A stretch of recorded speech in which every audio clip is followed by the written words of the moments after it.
This week on London Real, we have Psychonaut, Taylor Marie. No, I haven't lost my mind. I've found it. I've really found who I truly am. The psychedelics just kind of find me at the right time, do you know what I mean? It's not like I go out and search for them to kind of fix that problem. It just kind of happens. The plant spirits had literally possessed my body. My dad threatened to stop me at the airport with police. Go, Dad. I've been working with these substances and, just exploring my consciousness and who I am. I don't smoke it. I can't smoke it. So I had to do it intravenous, which is safe. Now, anyone listening will be like, oh my gosh, Taylor, you're crazy. I mean, these are like serious experiences. You have a lot of balls. This is death. Like, I'm going to die right now. I'm scared to do DMT again, to be honest. London Real presents Taylor Marie, Psychonaut. I used to have a really big bag of fucks to give. Like a really big bag. And it seems to just have gone. Welcome to London Real. I am here in Shoreditch at St. Leonard's Church, which is one of the places where the fifth victim of Mr. Jack the Ripper was taken after her untimely demise. I'm always drawn back to this place. I'm not exactly sure why. This week on the show, we have Miss Taylor Marie, who is a psychonaut. That's what I call her. She was a young lady growing up in Toronto a few years ago until she watched the Joe Rogan Experience with Aubrey Marcus, who's now the CEO of Onnit. And I happened to watch the very same episode. God damn you, Aubrey. And a few months later, she was off to Peru to have her first ayahuasca ceremony, much to the dismay of her father, which I think tried to stop her at the airport with the local police. I had a similar experience, but mine was 18 months after listening to Aubrey. No police were involved. I had my first ceremony here in London, but needless to say, it changed Taylor's life. She was kind of drawn to this whole psychedelic adventure, and that's why I'm calling this episode Psychonaut. And she ended up moving to North Wales here in the UK and experimenting with all sorts of different psychedelics, and much like myself, putting her experiences on YouTube so we can perform for you every week. What's wrong with us? I don't know. I have no background in acting or media, but I do this every week. So I watched a bunch of her videos on YouTube. I had a bunch of different people tell me I should get in touch with Taylor, and then boom, we just made it happen. She took the train down to London, hadn't really ever been here before, and we talked psychedelics, and it was very interesting. I really like having what I call young people on the show. She's 20 years younger than me, and it's nice to see her experiences and what she's going through. She's very opinionated about psychedelics, and I like people that are opinionated. She doesn't believe much in the ayahuasca diet. I do have a few thoughts on that as far as I don't really believe in some of the traditional things. She takes her DMT intravenously. Yes, that threw me one.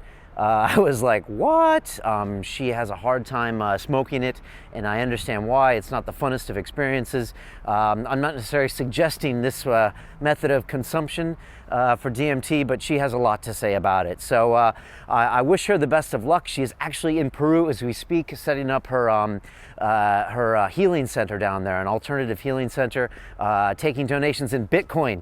And you can click on the link in this YouTube description if you want to donate to her or find out more about it. They'll be conducting a whole range of different psychedelic ceremonies down there, and you can go see her, I think now, and they'll be taking bookings for next year. So all the best to her, and thanks much to Taylor for coming on the show and talking real deal and getting me back to the psychedelic roots of this show.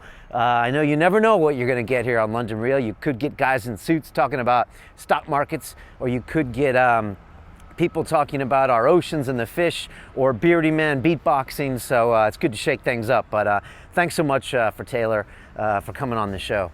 And as you know, we are sponsored by the good folks at Bulletproof, and you might be able to see my Bulletproof shirt that I've been sporting lately. Bulletproof are the makers of a coffee that's almost free of molds and toxins.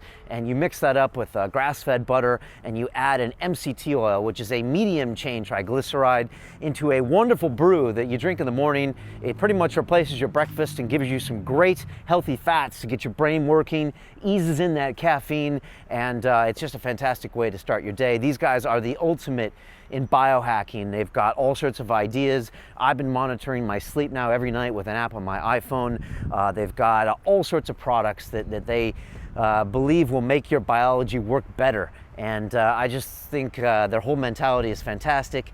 Yes, I love those guys. So if you're thinking about something for the new year to shake your routine up, I know I'm making my list right now about things I want to do differently, and things I want to exclude from my life, and things I want to include in my life. And I would highly recommend Bulletproof.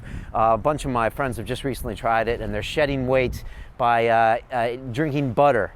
Go figure. So if you want to check those guys out, we got links all over the website at londonreal.tv, or you can go to upgradedself.com. They've got a whole new back end, lower shipping costs, and fantastic new products coming out. They got these charcoal tablets that are fantastic if you do have the odd piece of gluten, or something that you know has some toxins in it, that you can pop those pills and be cool. So thanks so much to those guys.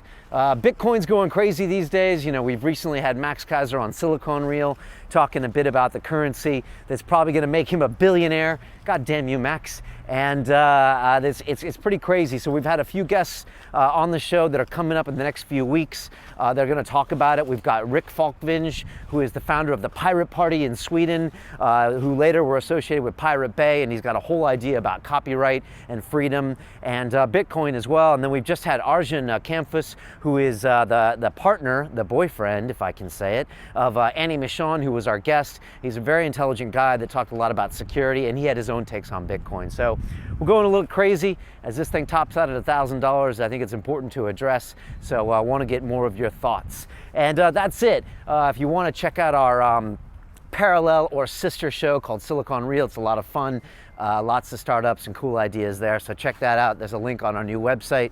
And that's it. If you have guests in mind, if you want to help me book some guests, I'm always open-minded. Had a bunch of London Reelers that have already done that, so do that. Please send me an email at brian@londonreal.tv. We're on Twitter, we're on YouTube, and next year's going to be a big one. Really looking forward to it. And you know, with your help, maybe we can make a few changes in this crazy world. So hope you enjoy Miss Taylor Marie and her psychonautic adventures. All right, here we go.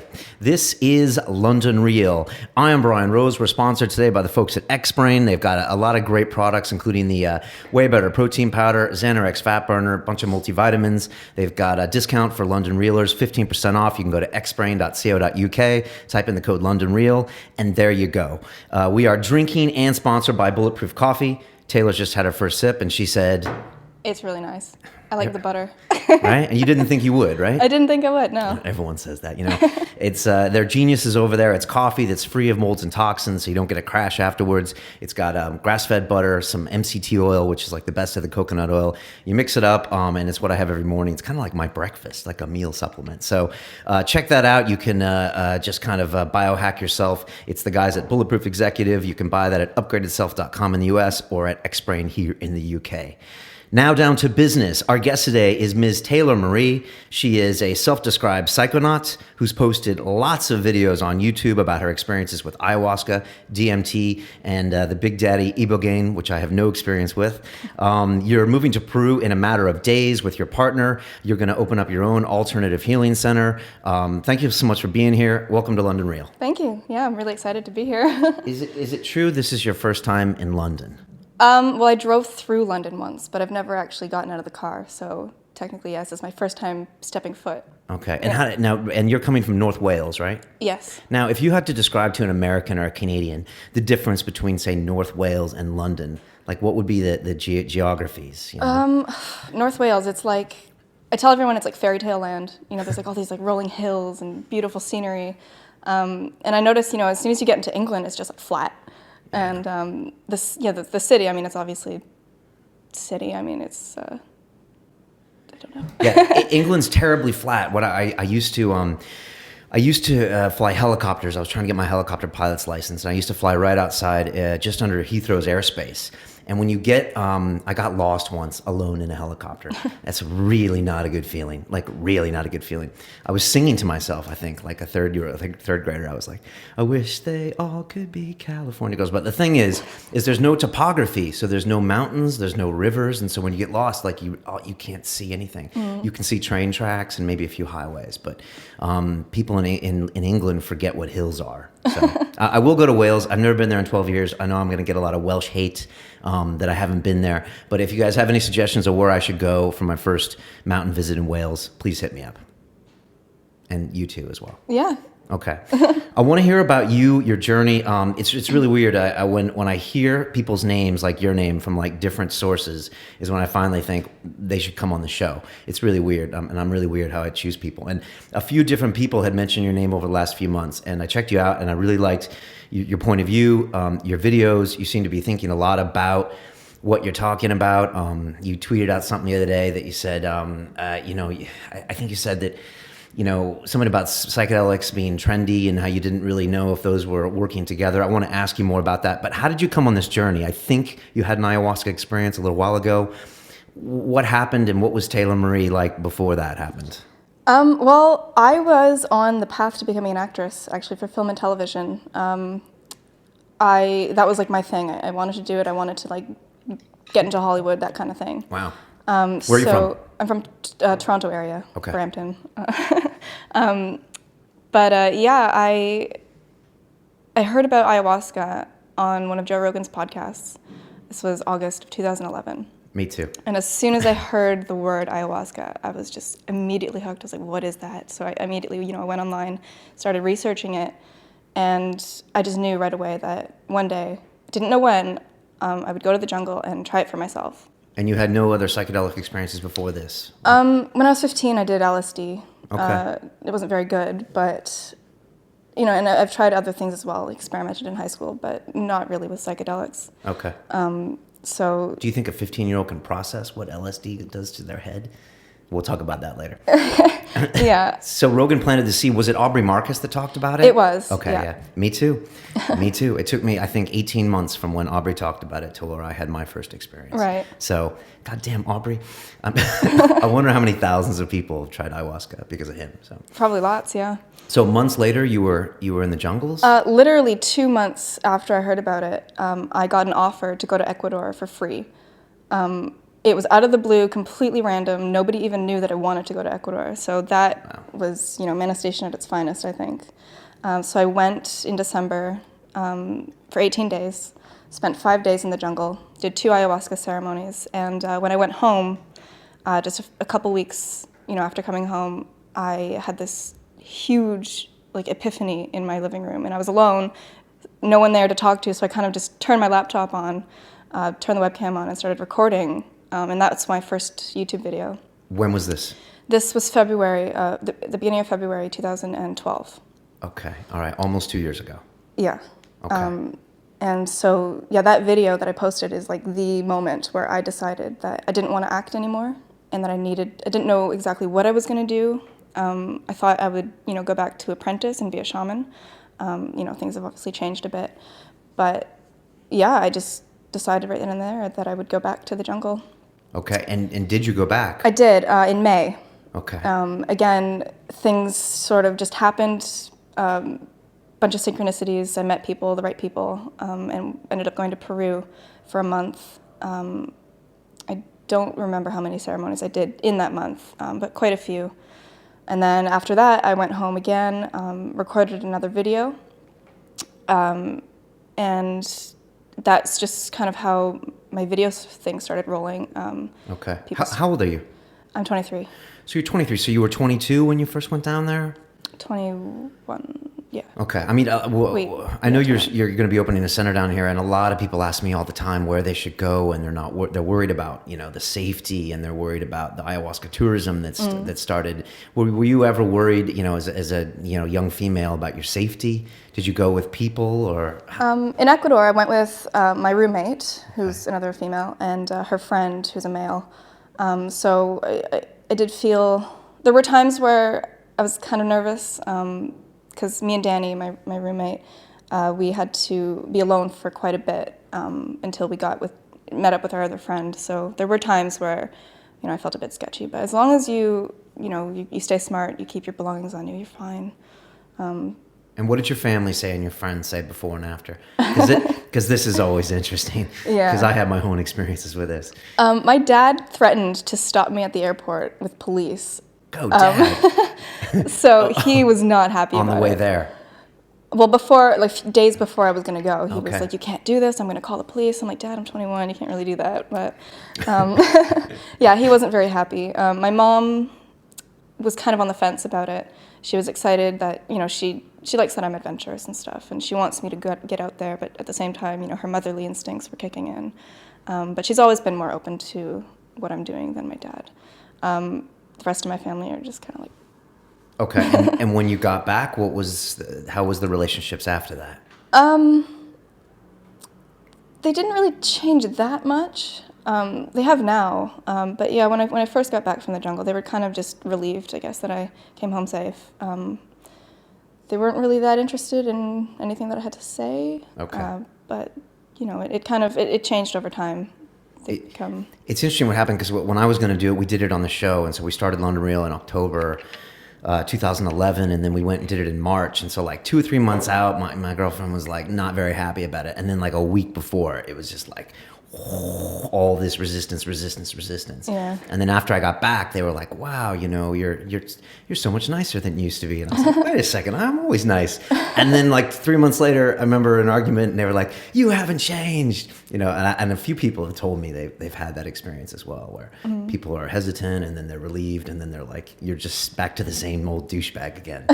Do you see any of that cycle and reactions you get from people? Well, I mean, I don't know, it's kind of hard. I've seen, the changes in myself kind of do this, because when you're in the jungle and you're in that kind of lifestyle, you do strip off a lot of, I don't even know how to word it, a lot of baggage and crap. And then when you come back into this kind of society, like a city, it kind of builds up again over time. And I don't know. I don't even remember your question. No, I forgot it as well.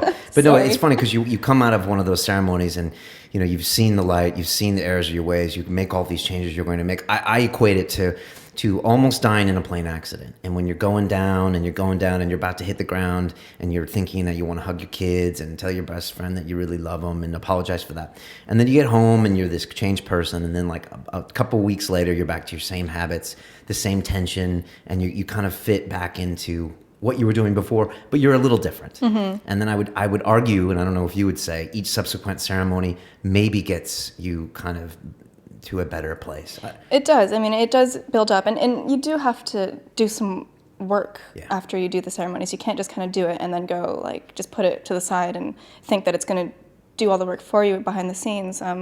It really is something that you need to keep on top of. How do you do that? Because I really want to know how you do that. Do you have to write down a list of things you're going to change? I don't. I'll be honest and say that I haven't really kept on top of it as much as I would have liked. Okay. And I've also been, dabbling in other things as well. So the ayahuasca focus has kind of died off a bit, which I do want to, fully get back into once I'm in Peru. But I think, a lot of people say meditation helps. I'm not really one for meditation. I kind of have weird, I don't know, I'm a bit weird about it. As in what, it's very difficult to do, or try to keep your mind quiet? Well, it's kind of been ruined for me a little bit from the whole spiritual, hippie kind of fake. Do you know what I'm trying to? I think I know what you're talking about. So everyone's meditating now, and everyone's telling you to meditate? It's become this trend kind of thing, and okay. And I know that it's kind of silly of me to not do it because of this silly trend, but because it has been being used for many thousands of years. Yeah, right? yeah. But it's just something that I have to get over in myself. Okay, you don't want to be another meditator, basically. Yeah, okay. I don't want to be a meditator. Okay. Meditation takes a lot of discipline. I used to be twice a day, back to once a day now, but it's harder than you think. 'Cause Yeah. It's easy to blow off. It's the first thing that goes, when you get to crunch time and you have things to do. Like, the silly thing is, my very first time meditating, I had an out-of-body experience, and I don't know why that didn't kind of keep me on it. Do you know what I mean? Yeah, It's very backwards in my brain, but Okay, so ayahuasca was February and May last year. Where did you go from there when it comes to kind of the psychonautic journey? Did you want to continue to explore things, or had you kind of had enough of that? No, I definitely wanted to explore more. Okay. When I came back from Peru, after May, the month I spent in May, came back home and was very restless when I got back home. I wanted to, go again. And I decided to, keep making my videos, and I had a lot of attention from them, and people were asking me to take them on retreats. And so I had enough people asking me that I kind of just started to organize retreats. And so I organized my first retreat for October of 2012. And, I booked my tickets and I went down and I did this retreat, and it was awesome. And I ended up staying in Peru for 6 months. I did 2 or 3 retreats, I think, and the rest of the time I just explored and did whatever. Wow, what's that like? What's Peru like to live there, not just to go away for a retreat? It's awesome. I mean, it's very, very different from anywhere else I've been. Well, Iquitos especially. It's very, God, I don't even really know how. It's almost like, when you try to describe a psychedelic trip and you can't really find the words for it. That's what Iquitos is like for me. There's so many different kinds of people there, and a lot of people are, there for the real ayahuasca thing, and then there's, the other group, which are kind of the ayahuasca tourists who kind of just don't really, they kind of stay on the surface of what ayahuasca is, whereas, the other group kind of dives in deeper. Let me ask you about something really quickly, because ayahuasca tourism has become really big. I know you've come out and said, this isn't like going to Disneyland. You don't just hit the ayahuasca on your stop to, Machu Picchu and all that stuff. And I've done my 3 ayahuasca ceremonies right here in London, perhaps in this room. And so once you drink the brew and as a human, does it matter where you are, whether you're a tourist or whether you're in for the real deal or whether I'm here in London? I mean, aren't those experiences always going to be intense and on their own? Sorry, say that one more time. I mean, as opposed to if someone goes down there with the mindset of, I'm just going to go through Peru and I'm also going to drink ayahuasca, as opposed to someone who goes down and says, this is going to be a submersive experience where I'm going to go in wholeheartedly and this is my, one mission for 2 weeks. Or I don't even go to the jungle and I do it here in London. Ultimately, once you ingest this, psychoactive substance, aren't you really going to all have a very similar experience? No. Okay, good answer. Tell me why. No, there have been times where I've had the brew, and I won't even have any visions or any experience at all. I'll just sit there and, I'm just left to kind of think, well, what the heck happened, even after a second cup. I've heard of that before. Do you think that's a mental block? A lot of people say it's the spirit of the plant not, giving you the experience because of either you didn't go in with the right intentions or it's just not your day for ceremony. I personally, I do believe that. It could be a mental block as well. I found that, when I didn't have the experiences that I wanted, it was because I wanted so bad to have big experiences. Right. And so, it was kind of opposite. I've definitely found that. Where I'm like, I'm going to go in for a big one and I'm going to sort this problem out in my life. And it's like, no. We're going to go on a different little trip today. And it's probably not where you want to go. So I've definitely found some of that. But okay, all right. So you think, obviously the big thing about ayahuasca is the diet and then the intentions, and you have to be really serious about it. And I had a couple friends of mine that went in for the ceremony. And I remember one gentleman who I was like, this diet's serious, man. I mean, like, you got to take it seriously. And he was like, I got a big bachelor weekend the weekend before. I'm going to go. And I was like, dude, that's really disrespectful to the ayahuasca. And I'm not even that spiritual guy, or maybe I am. I was like, that's not cool. And I do think it's very important to go in very mentally focused and to take that seriously to show that you're ready to go in. Right. Do you? Or you have different the diet thing, I don't personally do anymore. Okay. I did. Here's why I don't. When I spent my month in Peru, I did the diet every single day for the whole month, and I actually started it beforehand. I think it was 2 weeks before I left.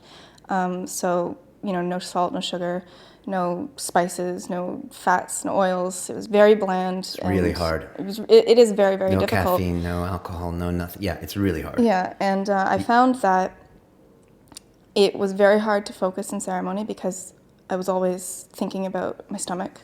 I was always hungry. I was very weak, very tired. I would have visions of food in ceremony, so it was very... it just took away all my focus on what I really wanted to focus on. I also lost a lot of weight. Yeah. I was already underweight to begin with, so losing more weight was just not good. I think I went back home about 96 pounds, which is just not healthy at all. Right. And so when I did go back to Peru in October, and I didn't, I did the diet again for a while, and then just decided that I couldn't. And when I found that when I just ate normally, my visions were a lot stronger, vivid. I could focus. I wasn't gurgling. My stomach wasn't gurgling in ceremony, and it was a lot. It was a lot better for me. What's normally for you? I mean, are you going back to McDonald's, or what's normal? Because you might already have a fairly clean diet and you don't know it. Right. No, my diet's not very clean, to be honest. I had McDonald's before I came here. Jesus. Yeah. How dare you? It was only a wrap, but anyway. No, I mean, I didn't stuff my face with junk food and stuff. Oops. That's a good sound.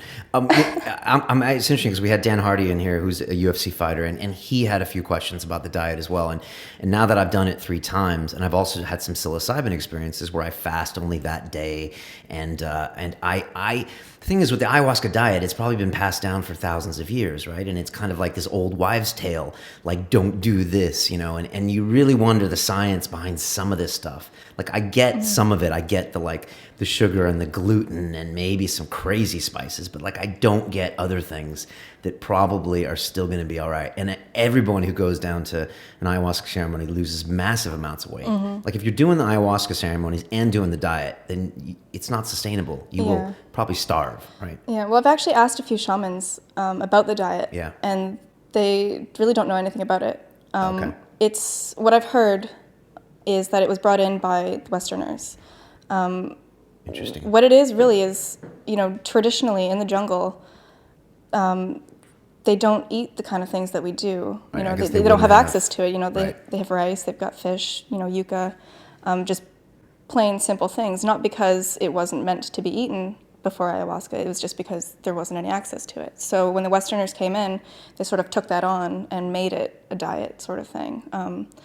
But I mean, there are certain foods that do need to be avoided because of the reaction that they have with the, I think it's with the MAOIs. Okay, like what? There's cheese, there's red meat, red wine, or alcohol in general, really. Chocolate. What else was there? I don't remember the other ones off. Okay, so when you go on your retreats and you take people down, do you kind of give them that advice? Do you say, do the diet? Or do you tell people the first time to do a diet? Or do you just kind of say, avoid these foods? Well, when I was doing the retreats, I did tell them to follow the diet because it was the center's rules anyway. Okay. I mean, they didn't have food other than what was allowed on the diet anyway. But when people come to my center that I'll be starting, it's up to them. Okay. I think there's some kind of discipline in the diet that's good too. I think especially for first timers where it's okay, if you want to do this, you have to kind of sacrifice something to show yourself that you're ready to take this, because so many people in this crazy city will be happy to take any pill or any liquid if it's going to potentially make their life better. So it's you have to make a sacrifice. And a lot of people find a week's diet to be a pretty heavy sacrifice. So sometimes, and also the other thing I wrote in my first and only blog about ayahuasca is that since you're thinking about food and drink probably every few minutes in your life, then you think about your ayahuasca ceremony every minute of the day for a week. And I think it's built in as a mental preparation process. That's my theory. So, but if I would go back again, I think I would do a heavy diet. My first one was 10 days, and then my first one was 8 days. I would probably just eat intelligently and then do something for 3 or 4 days, And I think my last ceremony, I did that, So. All right. So, all right, so that's the ayahuasca. Where did you go next? I know you've had some experiences with DMT and Iboga. I don't know if you've had any psilocybin experiences, or what was like your process after that? Well, I tried mushrooms the first time before, when was it? I think it was in March of 2012, so before I went to Peru again. And that was a huge one. It was really intense. Do you know how much you did? Well, my boyfriend at the time made a tea. He put 7 grams in the tea, and then we split it between us. Okay. And it was very, very dark, and I had an ego death on that one. Okay. Do you think it was too much? No. Okay. So Terrence McKenna, for any newbies out there, has always said take large doses infrequently. That's what he always says to do. He says to do it in your flat, alone in the dark, on like a weekend where you take your phones off the receiver back in the day. So my 2 experiences were exactly what you said: 3.58 grams, 3.52 grams in a tea that hits you really fast. I could feel mine in about 22 minutes or something. And it was just like really intense. I could say more powerful than some of my ayahuasca experiences, but I always wonder about what 5 grams would do. I mean, do you think there's a difference when you get up to those levels? Definitely, yeah. Really? I don't, how much have I done? I don't think I've gotten around to 5 grams. But yeah, I'm sure there's definitely a huge difference in the experience. Between 3.5 and 5? Yeah. Jeez, I don't know where that would be. What did you find different about your psilocybin experience as opposed to your ayahuasca? Well, the energy is just completely different. There's a spirit involved with ayahuasca, which I always feel, and it's sort of almost like a motherly kind of vibe with it. You do feel that, okay? Yeah, but it's a very tough love vibe as well, where psilocybin. I don't know if I have really felt any sort of like spiritual. Well, no, it is very spiritual for me, but I mean, in the terms of like spirits being present. Yeah, I don't know. I haven't had enough experience with psilocybin to really judge say yet. Yeah. How many psilocybin experiences have you had? Well, I've had 3 with cubensis, and I just had my first few Liberty Cap experiences that I went picking. Okay. I went picking in the mountains and did those. Were those noticeably different? Yeah, the cubensis for me, I enjoy them more. The Liberty Caps have a very dark tone to them for me. Okay, you mentioned ego death. For people that don't know, can you explain what that means? Basically it's when you kind of lose your self, your personality, sometimes you even forget your name or who you are. It's just your pure spirit. You have no judgments or opinions, you're just one with everything in yourself, and not questioning everything and judging everything and putting it through your mental filter. Yeah. And for people that have never had any of these experiences that say to you, Taylor, why would you ever do this to yourself? What do you tell them? Well, I've always been interested in these kind of, I've always been interested in the mind ever since I was a kid. And I love exploring. I love traveling. I just started traveling the world, and as well as, the other worlds around us. And it's almost, I compare it to extreme sports. Like, why do people do the crazy things they do, crazy kayaking and stuff like that? It's the same to me. It's, and it's not, well, it's not just a sport either. I do it for fun, and I also do it for personal growth, spiritual growth, just, exploration. And do you get restless if you've gone like a certain number of months and you haven't had like a heavy psychedelic experience? Do you feel like you need to kind of remind yourself what's important, or get your brain back to a core level at all? No, I don't get restless at all between trips. I mean,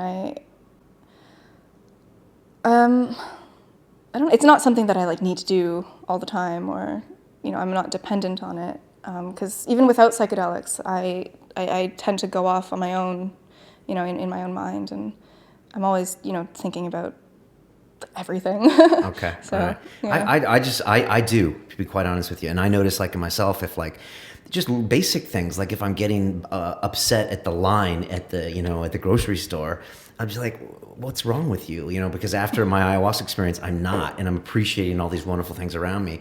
But I find if I get to a point where I'm just getting short with people or getting, not happy about this, I'm like, maybe it's time I should go back in and remind myself of what's important in my life, or go in and maybe battle some of my own little demons, because, and I don't know, maybe I'm projecting too much on the psychedelic substances, but I find I need to do that. Yeah, well, it's actually interesting you say that, because a lot of the times when I do get to that point, like you were saying, that I'm noticing that I'm, getting restless, or not restless, but, judging people, or just doing things that I had previously kind of gotten rid of with psychedelics. The psychedelics just kind of find me at the right time. Do you know what I mean? It's not like I go out and search for them to kind of fix that problem. It just kind of happens on its own. So. Okay, interesting. I had a filmmaker here named Alexander Ward. We had him here like a year ago.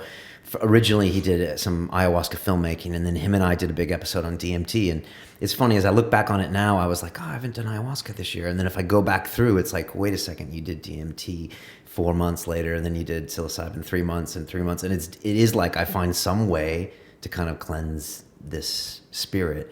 Then at the same time, like I really worry about people that are always trying to get back to the ayahuasca. And I don't know if you've met people like this, or maybe it's not even our place to judge, but I think there's also some people that really want to always be in that other sphere. What do you think about that? Well, I mean, it's not good. Well, okay, for me anyway, I don't think it would be very good to be in that space all the time, because, we live in this reality. You need to ground yourself. And I've actually had a personal experience with tripping too much in too short of amount of time, where I felt like both worlds were sort of mushing together. Okay. What, like back-to-back experiences over days, that kind of thing? Well, no, not that close, but okay. I mean, close enough. Okay. That I started to kind of question this reality. I'm not really sure if I was dreaming sometimes, or I think you definitely need to space out trips and ground yourself between them, and not just go on a trip because it's available or anything like that. You just make sure that you're ready, or I need to make sure that I'm ready before my next trip anyway. Okay. Is this reality that we're in right now? No. What is it? No, I'm just... Okay, all right. And I just want to go back to the ayahuasca tourism a little bit. It's funny, when we first did our first show, I used to work in banking for like 10 years. And before the ayahuasca show, I was like, okay, this is you never getting a job again in banking again.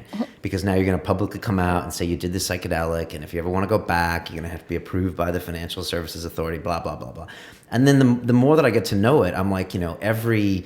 housewife in Notting Hill is probably doing this. And so, like, has ayahuasca become trendy now? Has it become more like this is the thing to do? Also, since ayahuasca is a bit more novel than like LSD, which has so many stigmas, and mushrooms are the magic mushrooms, and now ayahuasca is new to a lot of people, do you find that a lot of people are going to that as kind of the, I don't know, solution to their problems? That's a lot of questions I just asked you.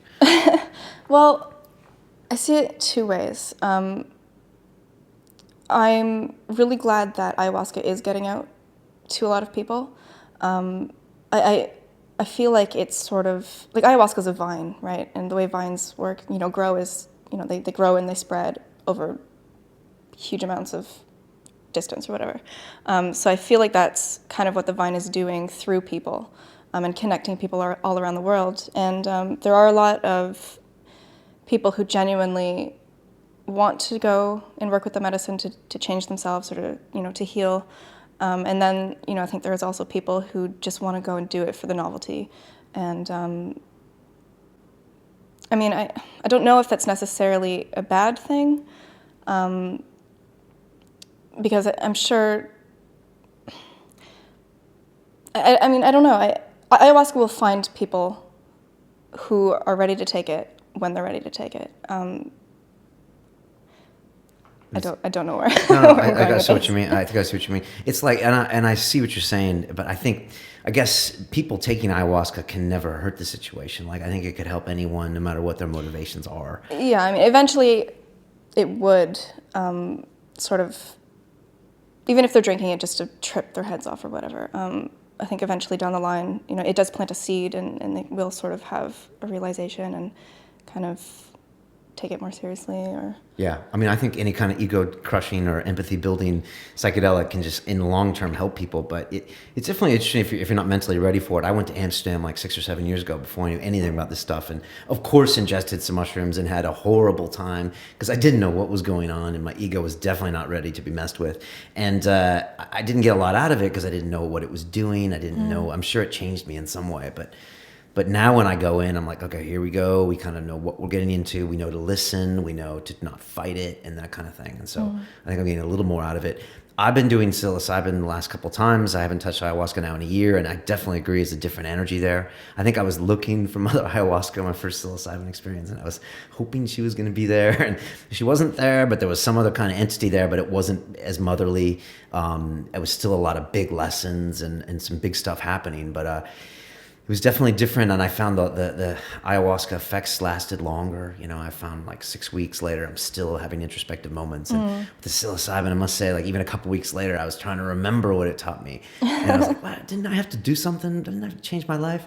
As opposed to ayahuasca, I was actually like affecting that change. Right. Actually, what I found interesting just in the last few weeks is I did psilocybin after a DMT experience. And the psilocybin actually acted as a tool to help me remember a lot of my DMT, and sort of it helped me to see it from different perspectives. And so I think psilocybin would be really good to do after your ayahuasca experiences to kind of help bring in, memories from it or realizations, things like that. For me, anyway, I don't know if that would work for everybody or. Alexander Ward said when he smoked his DMT, he went right back to the middle of his ayahuasca session he had like 8 months earlier, like just right back to the same kind of visions. So and I had similar things. I had some maternal figures and stuff, with my DMT. Let's talk about Ibogaine quickly. Well, not quickly, but let's talk about it. It's something that it's funny enough. It's legal in this country, isn't it? Because it's not on the United Nations, Class A drug list that DMT is, which is part of ayahuasca. It's West African. You can probably tell me a bit more about it. You've had some experiences. What was it like? Yeah, it's pretty scary. It scares me. It's actually not as scary as I've read about. I found it very calming. When did you try it, and what were the circumstances, and why? When was it? It wasn't too long ago. Maybe a month and a half, 2 months ago. Okay. I tried it because it was offered, not just because it was offered to me, but, I had been thinking about doing it for quite a while. And there were a few things that I wanted to kind of sort out in my head, dealing with fears and stuff. And I was told that the Ibogaine would be really good for that. And I also tried it because it's just one of those things that I really want to do in my life. It's on the list, right? Yeah, it was on the list. So, I did it at a friend's house in Wales. It was just me and my partner doing it. Is it powder that you drink? Or? It was in capsules. Oh, capsules. So Okay, it was the Ibogaine plus the actual ground up iboga root in capsules. So we did like half and half kind of thing. Okay. And was it a big dose you took? Did you know how much to take? Well, the guy who was giving it to us, a friend of mine, he's been administering it, and he was kind of dosing it out. I don't remember the exact dose I had. I think I wrote it on my YouTube video where I talk about it, but it was a pretty average dose. Okay. And it was just absolutely, it's a stunning trip.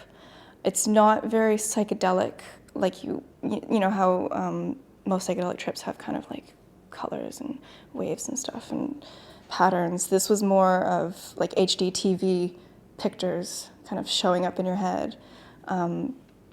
It took me straight to Africa. That's crazy. Yeah, I was seeing, all these tribes people, and they were coming in to look at my face, and they were really interested in who I was. And what if you never knew Iboga came from Africa? Do you think you'd have those same visions? I don't know. Okay. I think I would, to be honest. Okay. Because it was so much a part of it. To be honest, I don't remember a lot of the experience.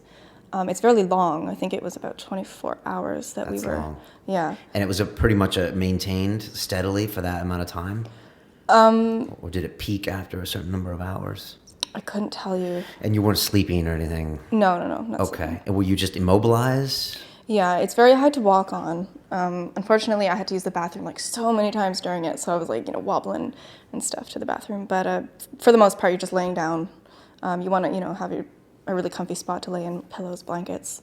There was also music playing that was like Wheaty, tribe music that was going on, which really, it was really, just set the mood, I guess. Okay. In the dark? Yeah, it was in the dark. Any talking? A little bit, yeah. I mean, it's not something that you're almost straight in your head, but you're seeing visions and your body is kind of fucked. But it's very, you can talk on it. You can hold a normal conversation on it, Wow. Yeah. Yeah, just very, very interesting stuff. Okay, so 24 hours, and then I watched one of your videos. You said you had kind of visual trails for like 5 days afterwards. That would freak a lot of people out if you told me that. Yeah, that was really weird. I've never experienced anything like that before. So like when I would move my eyes, it would kind of just go. For days afterwards. For days. Were you scared? Not really. I mean, it was kind of cool, but I wasn't too worried. It kind of trailed off a bit. For the first 2 days, it was there constantly. And then after that, it was there in the morning when I would wake up for about an hour.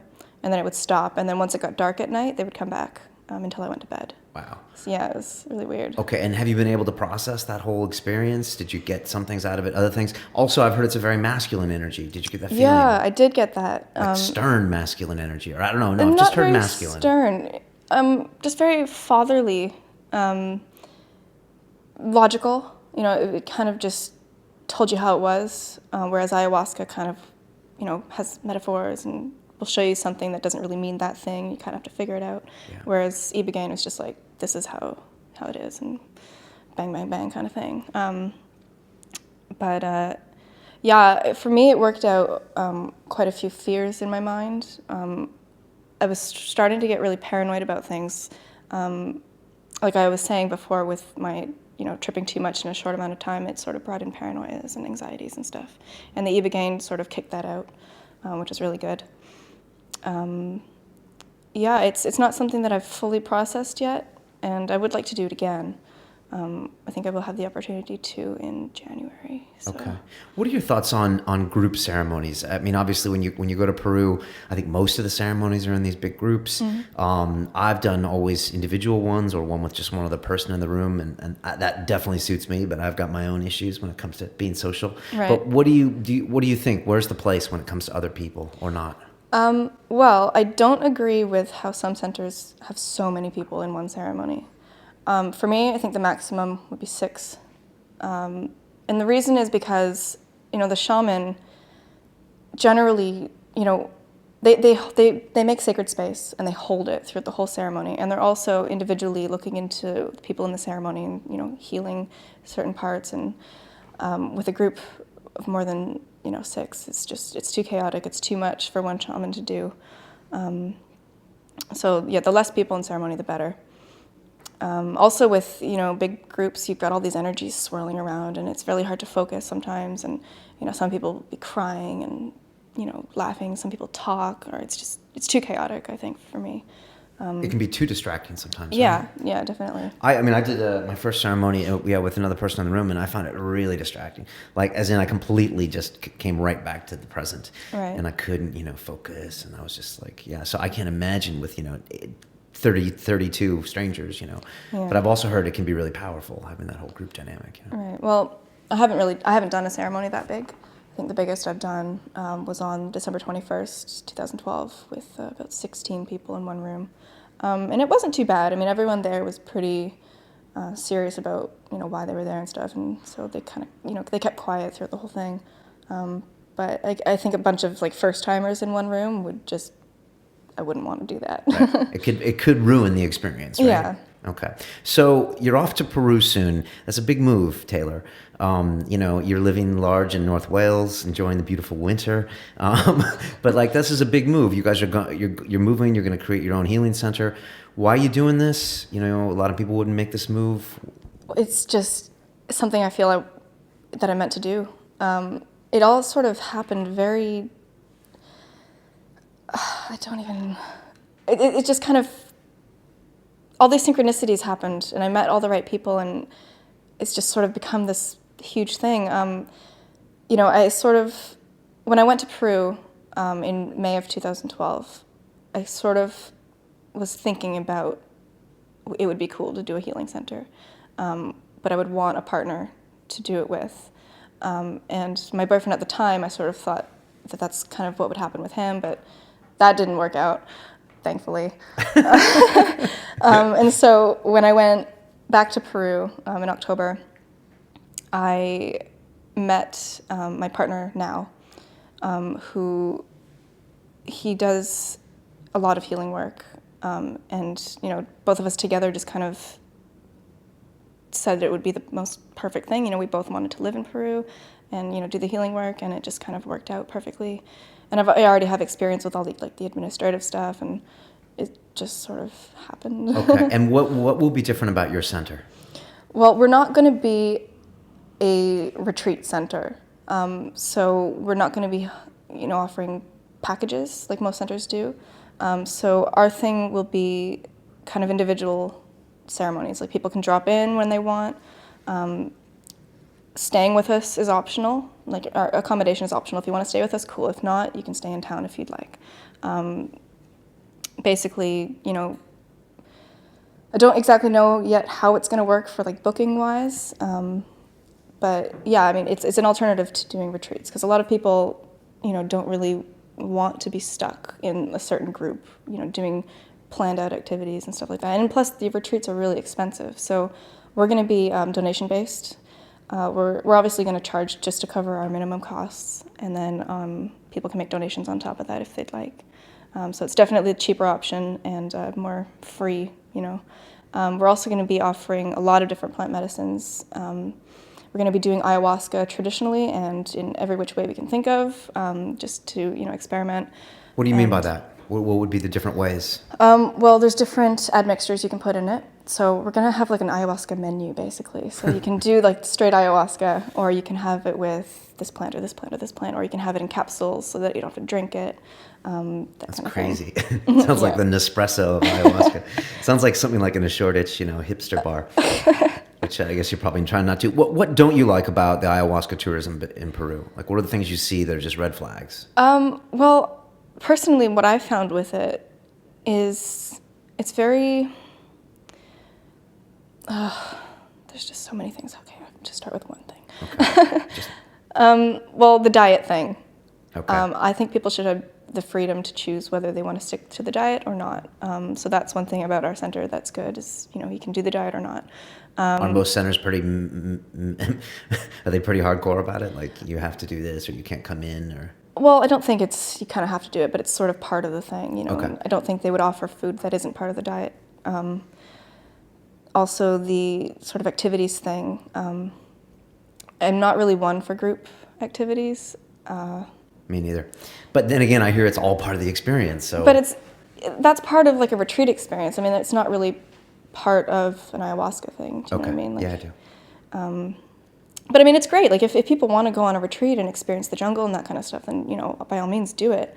But if you just want to work with ayahuasca, then just work with ayahuasca. You don't have to do anything else. Okay. So diet, you don't want to be militant about the diet. You want to offer just the ceremony if that's what they want. Mm-hmm. What else don't you like, or what else do you want to do slightly different? Well, the aftercare is important.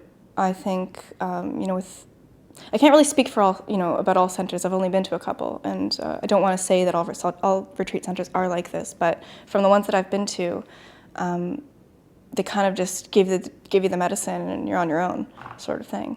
Whereas with our center, we're going to be there, and if you want to talk about things, we're there to talk. And I think that's really important because,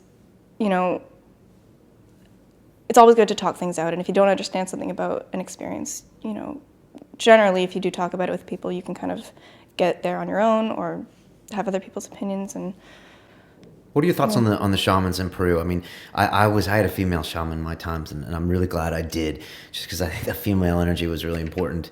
But I've heard mixed things. I've heard it can be a very macho thing. You obviously hear all the horror stories about the rapes and the killings down there, which are very small, but still people talk about them. What are your thoughts on that? And what do you tell people when they ask you about that? Well, you've just got to be, like, when you go and look for a shaman, I mean, you've got to be smart about it, find out what his background is, and use your gut feelings. Like, if you don't feel right about someone, then don't drink with them, kind of thing. There are a lot of shamans who say that they're shamans and they haven't even really done any sort of training.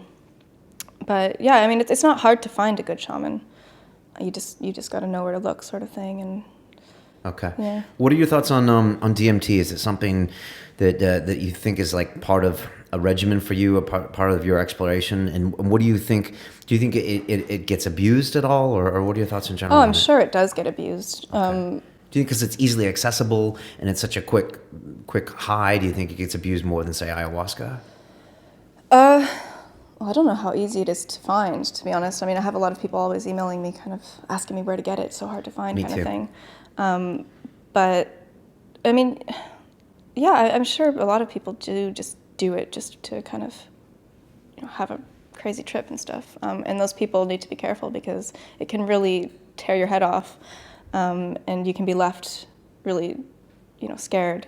And I've had experiences where, afterwards, I'm scared to do DMT again, to be honest. Really? I know that I will eventually, but right now it's something that I don't want to think about because the last one that I had was so huge and so deep, and I'm still having, memories come up about it and realizations and stuff. And I think... When was that?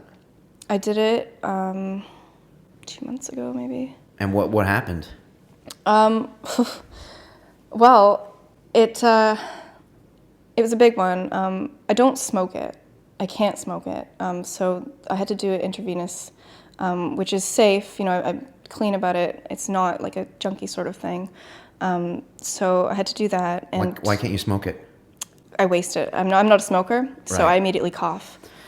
And, yeah, it's tricky. I had a hard time the first time. Well, I've only done it once for that show, but I screwed up the first time because I just It's harsh. It's really hard to keep in and stuff. And so I wanted to have a full breakthrough experience, and so that was the only way to do it for me.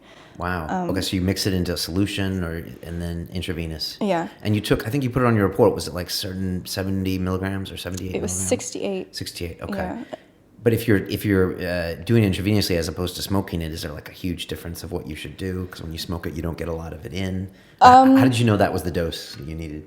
Well, I'm not the one that is in charge of that. It's my partner who does that kind of stuff. So because the one thing about smoking that made me feel good and that you hear everyone say is that it's almost self-regulating, because like I took that fourth pull and Alexander was like, do it, and I did it, and then I broke through. But if I didn't, I wasn't going to get there. But I couldn't have done the fifth because I wasn't around for the fifth. I was somewhere else. So that was the one thing that it kind of... What I liked about the intravenous is that I don't have a choice. Right, okay. Is that I'm going, Okay. whether I like it or not, I'm going. Okay.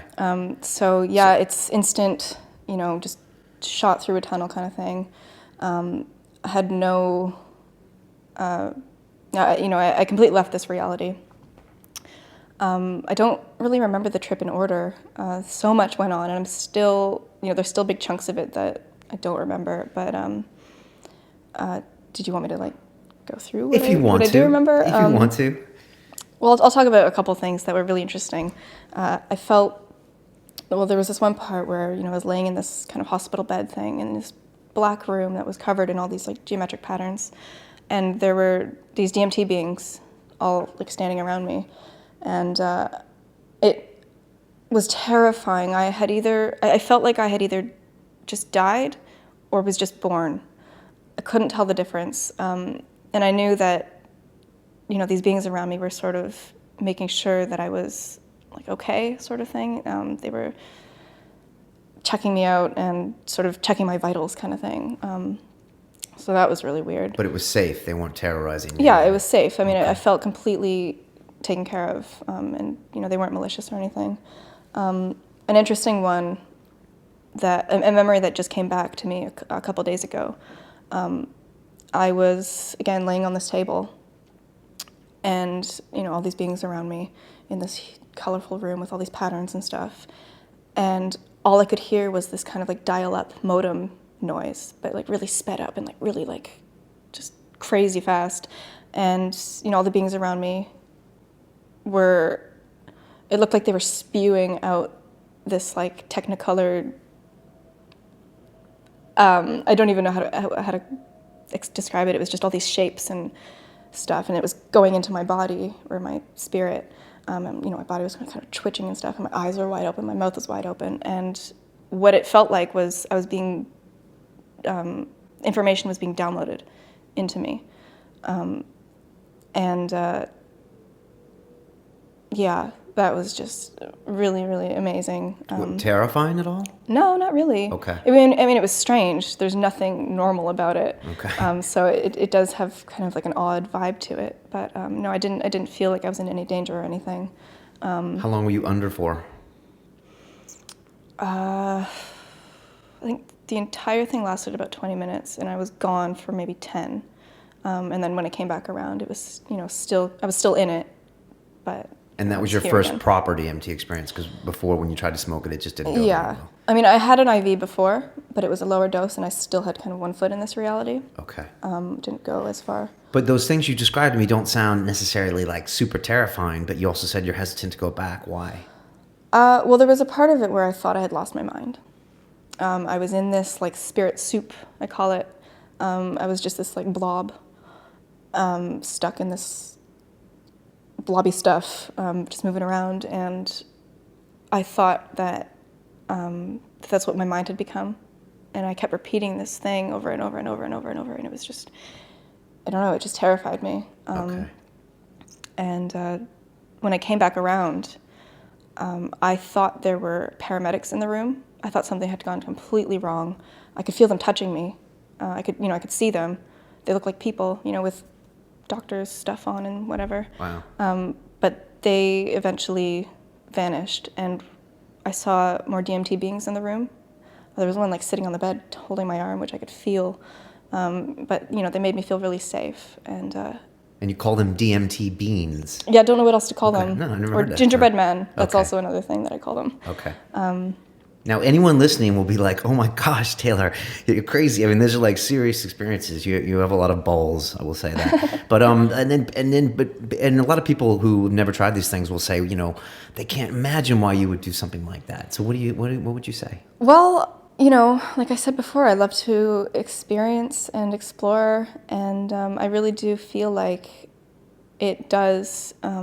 It changes me as a person. From these DMT experiences, I've noticed that my understanding of the universe has changed a lot, where, when I would think about the universe before, it was just kind of all these questions in my head, whereas now it's just sort of like all these answers in my head, and I don't know how to describe that. It's just really, there's a lot more clarity in my mind about it. I don't know, it's just... That makes sense to me. Yeah. and are you processing a lot of what you saw in the DMT, or do you think it's just so subconscious that you don't know what all these things meant, or do you think you just... Well, the processing, is done subconsciously, and then you will get realizations that that aren't, that come into your conscious mind. It happens over a long time. I mean, I did this months ago, and it's still, I had a memory come in just the other day, and it's... DMT will call you back when you're ready for it as well. Okay. So, my fear towards it is a good thing, because I think if I went and did it too soon, without having the previous one processed fully, it would just kind of mess things up a bit. Okay. Interesting. I did it that one time, and I found it very interesting, and I was somewhere else. But when I got back, I didn't get the lessons that I got in ayahuasca. In ayahuasca, I got these very you need to figure this out. You need to treat this person better. You need to do this, and it was really distinct. And with the DMT, I just had some, not as many as you, but some pretty crazy visuals that I think maybe I was processing, subconsciously. And so that was my take on it, but that's my one take, So I think everyone has a very different thoughts on DMT. And also, if it's your very first psychedelic experience, I think it can be very different than if you tried other things before. And maybe it is do you think it's a very good first for people to do the DMT first? Is less of a time commitment, or is that really not the point? I mean, I always tell people that you can't really prepare for it. So, I mean, you can do all the psychedelics you want, but DMT is just something else. Like, you're not going to be ready for it ever. Would I suggest people doing it for the first psychedelic? I don't think so. Okay. Just because, like, even though you can't prepare for it, it's something that could scare you off of anything. You know what I mean? If you're not ready for it, you could do DMT wanting to do mushrooms later on, and it could sort of ruin that for you. So. Yeah, true. Do you listen to much Terence McKenna? I don't. Just because I don't have access to YouTube. Okay, there's a good show, there's a good podcast called Psychedelic Salon by a guy, by Lorenzo Haggerty, and he reproduces a lot of old Terence McKenna lectures, and it's pretty fascinating stuff to listen, before, during, after. I usually listen to it after, like an ayahuasca experience or even a psilocybin. It's pretty powerful. But one thing he always says is these big doses, and I was just curious how you felt about low-dose psychedelics. Like, and the last thing I want to do is tell someone how to consume their psychedelics, because that's kind of the whole point of, like, us being able to experiment with these substances, because everyone's been telling us we can't do these things. So the last thing I want to do is tell someone they shouldn't take mushrooms when they go to a rock concert. But what are your thoughts of like low doses in different environments as opposed to in ceremony? Like when I do my psilocybin, quite honestly, it's a ceremony. Right. It's me, I got the candles, I'm alone, and I do this thing. So. Well, I don't really have much experience with low doses. It's nice. Taylor just skips right to the big doses. I do want to start microdosing. I would like to start microdosing psilocybin, as well as LSD. I've heard that if you microdose LSD and teach yourself languages, it really helps with that. What's micro? Like how microdoses small? Is when you take such a small amount that you don't really notice it. Okay. You don't really get much effects from it. Like but it's 0.1 grams or something like that. Yeah, I don't really know the doses right now, but. Yeah, it's interesting because, like I said, we had a UFC fighter in here, and he talked about, because in low doses, as we know, that they can improve your visual acuity and a bunch of other things. He's a fighter, and he's been curious about taking like low doses when he fights, right? But no reports back yet. Also, I don't, those would pass drug tests too, which is a funny thing, right? Whether other substances wouldn't. So, all right, so not many low doses for you. Just a couple more questions. What are your thoughts on the Silk Road? Do you wish it still existed? Do you think it's something that's just going to exist over time? Do you think it's a good resource? Just what are your thoughts? I've never used it. Okay. Never seen it. Never. I don't really know much about it, to be honest. Okay. Yeah, no, good answer. Fair enough. There's just a lot of people out there who don't have, don't know people that know people, or don't have supplies, can find like getting some of this stuff to be next to impossible, And it's funny because if you contact your local drug dealer, like they don't want to sell you any of this stuff because these aren't like recurring addictive drugs. It's not a very good business to sell mushrooms because you might not see the person for 3 months. Right. As opposed to if you're going to sell them, coke and heroin, you might see them more sooner. So it's funny because I think it's hard, and I get emails, you get emails all the time. People are like, where can I get this stuff here and there? So I'm just curious. I think the Silk Road offered that opportunity, but it's gone, but I think it's going to come back. At some point. What do you think you're going to be doing someday? I mean, I know you do those videos on YouTube. I'm sure people want to get your opinion a lot. Obviously, you're here. Do you like being kind of a psychedelic spokesperson, or do you hate that title or that role? I didn't plan this. I didn't plan this either. I had no idea that this is what. So welcome to the club. Yeah, I didn't know that this is what would come out of it. It's weird, when you type ayahuasca in and Google my videos, like right there, it's just like I've become like the ayahuasca chick or something. You have. And there are a lot of ayahuasca chicks out there. So.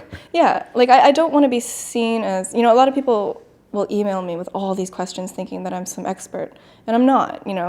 All I do is, I make my videos about my experiences. I have my opinions on certain things, but, I don't really want to be seen as some sort of guru or, expert or anything like that. You talk about, that's the thing with your videos, you talk about your experiences. You're not really like lecturing or preaching. You're just saying this is what happened to me and this is what it felt like, that kind of thing. Yeah, that's basically what I do. And I don't want to tell anybody what to do. I think it's good for people to find their own way And, you know, a lot of the times people will email me, you know, asking me for all this advice and stuff. And a lot of the times I'll just tell them the best, you know, you're your best teacher. You need to do what you feel is right within yourself. You know, if you're constantly asking people, you know, what you should do or for advice and stuff, you're never gonna be able to do these things on your own, and you're always gonna be looking for other people to, you know, help you along. And I found with myself, the moment that I started to just do what I wanted to do and listen to my, you know, my gut instincts and my heart, that's when, you know, my life just sort of became amazing, and things, you know, sort of started working out for me. And yeah, I think you really got to just do things on your own. Do you have certain friends or family where did you ever say to them, you know, you should look into this? What? When I first started on this path, I was very much like, you know, trying to, you know, sending emails to my family, like, look at this, you know, check this out, this is awesome. I realized very soon that you can't do that kind of thing, because, you know, the moment you tell somebody to do something, they're immediately not going to do it or even look into it. So people really do need to just kind of find these things on their own. You know, there's ways to plant seeds, but, you know, I don't think preaching is a very good thing to do. Yeah, I know. I think it's normal for anyone after their first ceremony to go out and tell everyone this is going to fix all their problems, and they can see everything that's wrong with them. Mm-hmm. But funny enough, my last psilocybin experience, it told me that I should take more of an active role with like those 5 people that are close to me in trying to introduce them to this. It's really weird because before, I mean, I do this show and I talk about it, but I talk a lot about a lot of other things. And so it was like, okay, if you want to come ask me. If you don't. Mm-hmm. But like my last thing, it's someone said, you know, you really should get those few close people and help them facilitate it and say, look, and not force them, but just say, look, we can do this then if you want, you know. And right. that was weird. Of course, that was weeks ago, so now it's gone. I always ask people that are here the same few questions, and I'm going to adjust the age slightly for you since you're a little bit younger than some of our guests. But this is it. If you can make a phone call to, let's say, this 17-year-old Taylor and give that young lady a bit of advice, what would you tell her, or what would you tell her to do or not to do? Ooh. I know, it's a weird one. Yeah.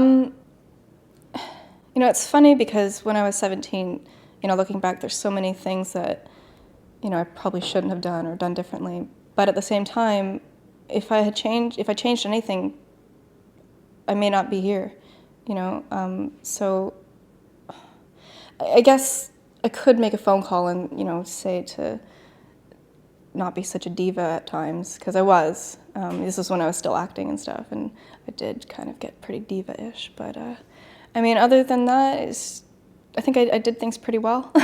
Do you wish you had found the psychedelics sooner? No, I think I found them at the perfect time. Okay. Yeah. On that same note, what's the best advice you've ever received? Ooh. Mm-hmm. These aren't easy questions. No. Best advice I've ever received. God, I don't know. Nothing for me. I don't know. Okay, I'll skip to the last one. You know, to the 20-year-old that's listening out there, men and women, and I'm sure you have like both as fans of yours, you know, that watch your videos and they're really curious about this stuff and don't know what to do. They don't know if they should quit their job and go to Peru or, you know, go smoke some DMT this weekend. Like, what advice do you give them? They must ask you lots of questions, but, you know, they must come to you for answers. What do you tell them? Right. Well, a lot of people, you know, do message me saying that, you know, they want to quit their jobs and go and become a shaman. And, I mean, that's great, but not everybody can go and, you know, just become a shaman in reality. I think the best thing for people who do, you know, feel like they want to make a big change in their life is to just kind of, I don't want to say do what I did, but at the same time, it kind of worked out for me. So basically what I did was I realized what I didn't want to do in my life, and I stopped doing it, you know.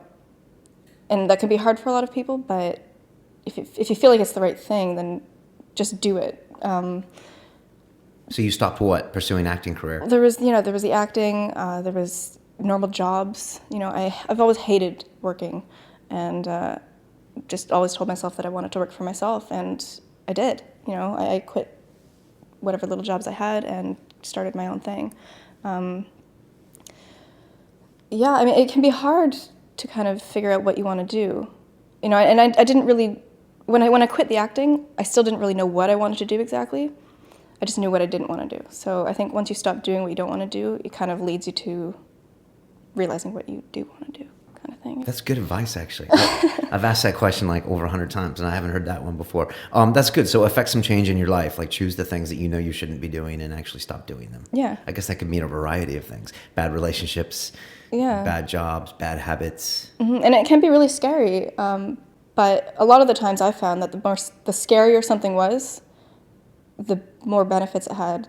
You know, if it was really scary to stop one thing, and I did stop it, then the benefits were just like massive.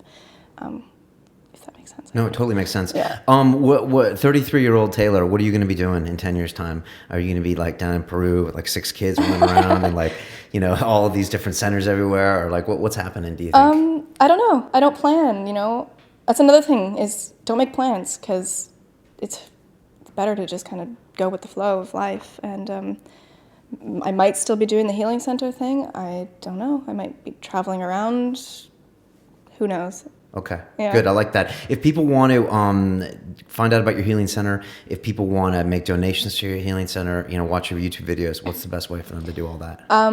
Well, I've got all my information about the healing center on our GoFundMe page, which is our fundraising. So it's you want me to like? Yeah. It's www.gofundme.com/alternative healing center. Okay, there'll be a link on the bottom of the YouTube description. Yeah. So. And, you know, if anyone has any questions, they can always email me. It's taylor.milton@gmail.com. I've got a Facebook page and Twitter if you want to like and follow. And a big YouTube channel. Yeah, and my YouTube channel. Yeah, which you might have seen. So, Yeah. Okay, so they can do that. And then when do you think you'll be up and running next year if people want to come down and do ceremonies with you? Because I get asked all the time where people should go. Right. Well, the thing is, when we get to Peru, we're going to be able to start doing our ceremonies right away. Luckily, we have a temporary place in the jungle that our friend owns. So we'll be doing that until we find our land and actually start building our center. So if people want to come and do ceremonies, they can contact me. I don't know when the actual center is going to be built. But they can come down there and do ceremonies with you as of like January. Right, yeah. December, actually. December, okay. I have a mailing list that I'm going to be sending out a newsletter, kind of letting people know costs and accommodation style and how to book and all that kind of thing. So Fantastic. Yeah. I'm so glad you came. Thanks for making the trip down, you know, from North Wales. Yeah, thanks for having me. It was really awesome. It's just crazy. I mean, it's just cool to see like people that are doing what they want to do and actually, you know, doing things. You know, it's one thing to make videos, and I know that's not easy. That's what I do. But to go and actually start your own center and to actually go live the life that you're talking about is big. I don't see a lot of people do it. So I wish you all the luck. It sounds like you got all this positive energy going on, and like positive things are going to happen. So, thanks.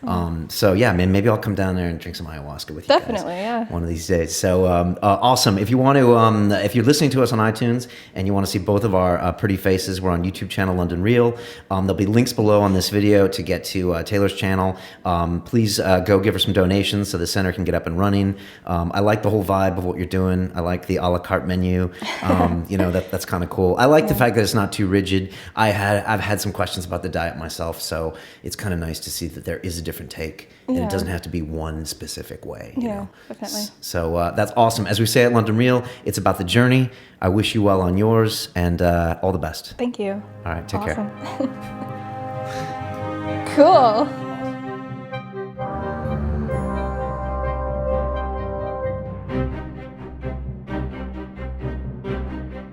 This week on London Real, we have American businessman and financial commentator Peter Schiff. If I make $100 million, I had to create a lot of jobs to make that money. That's the point. Property prices are too high, stock prices are too high. They have to come down. You know, the banks, they know what they're doing, but if they knew what they're doing, how'd they cause a crash? Our whole economy in the U.S. is based on debt. It's based on borrowing to consume, borrowing to speculate. We don't have a genuine recovery. It's phony. All the Fed did is blow some air back into the deflating bubble.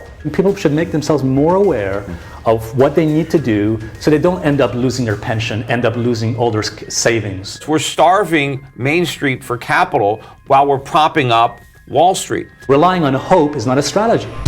On Sunday, London Real presents Peter Schiff, Market Crash 2014. It's not that I want bad things to happen. I just know that even worse things will happen if we put it off.